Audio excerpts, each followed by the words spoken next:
नमस्कार, स्वागत है आपका बिहार समाचार में। कहते हैं ना कि अपनों ने हमें लूटा, गैरों में कहाँ दम था। कुछ ऐसा ही वाकया हो गया तेजस्वी यादव के साथ, कुछ ऐसी ही बात हो गई है राजद के साथ।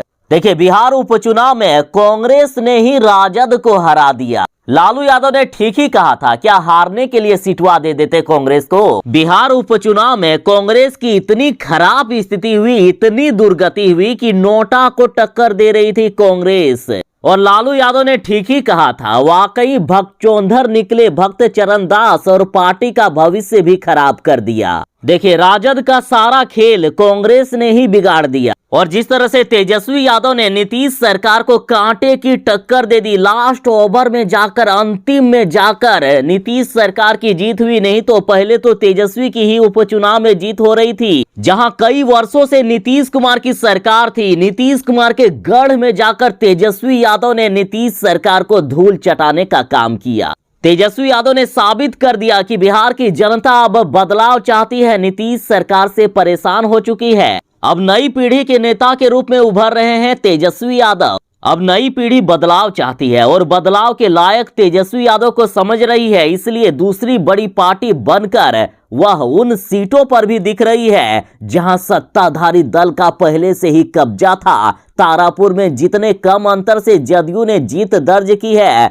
वह उसके लिए खतरे की घंटी है। अगर कांग्रेस ने वोट नहीं काटे होते तो आरजेडी तारापुर की सीट पक्का निकाल लेती। और बात करें तारापुर की, तो तारापुर में देखिए कहां जीत पाती नीतीश सरकार, जहां जदयू प्रत्याशी को मात्र 78,966 वोट मिले हैं और ये 3,821 मतों से जीत हासिल किए। और इधर देखिए कांग्रेस ने लगभग 3-4 हजार और तारापुर में तो 6,000 तक लगभग वोट काट दिए। यदि ये वोट कांग्रेस नहीं काटी होती और राजद के खिलाफ चुनाव प्रचार नहीं करती तो तारापुर की सीट पक्का तेजस्वी यादव निकाल लेते। देखिए, लालू यादव ने भक्त चरणदास को भगचोंधर कह दिया था। उस समय तो सियासी तूफान मच गया था, लेकिन अब चुनाव परिणाम ने बता दिया कि भक्त चरणदास वाकई भगचोंधर यानी बेवकूफ साबित हुए। दिलचस्प बात यह भी है कि जिस कन्हैया के बूते कांग्रेस बिहार में जलजला लाने के दावे कर रही थी, वह हवाई साबित हो गया। उपचुनाव में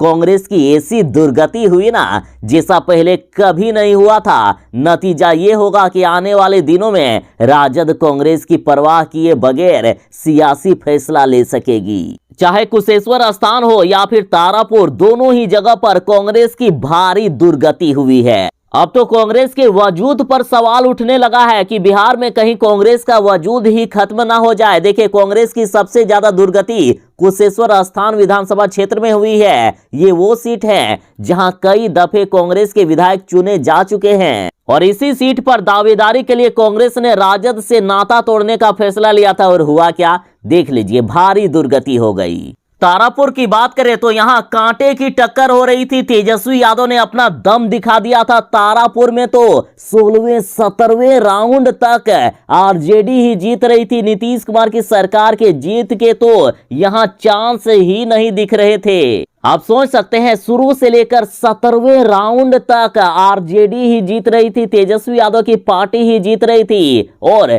18वें राउंड में जाकर नीतीश कुमार की पार्टी जदयू ने बढ़त हासिल की। इसलिए कहा जा रहा है कि अपनों ने हमें लूटा, गैरों में कहां दम था। कहां दम था नीतीश सरकार में कि तारापुर में तेजस्वी यादव को हरा देते, राजद को हरा देते। तो ये थी फिलहाल तक की कुछ बड़ी खबरें। और हाँ, जो लोग चैनल पर नए हैं, कृपया चैनल को सब्सक्राइब करके आपकी भी सेवा करने का एक अवसर अवश्य ही प्रदान कीजिएगा। तो चलिए मिलते हैं बस थोड़ी ही देर में ऐसे ही नई अपडेट के साथ। तब तक के लिए दीजिए इजाजत। बाय, जय हिंद, भारत माता की जय। घर में रहें, सुरक्षित रहें।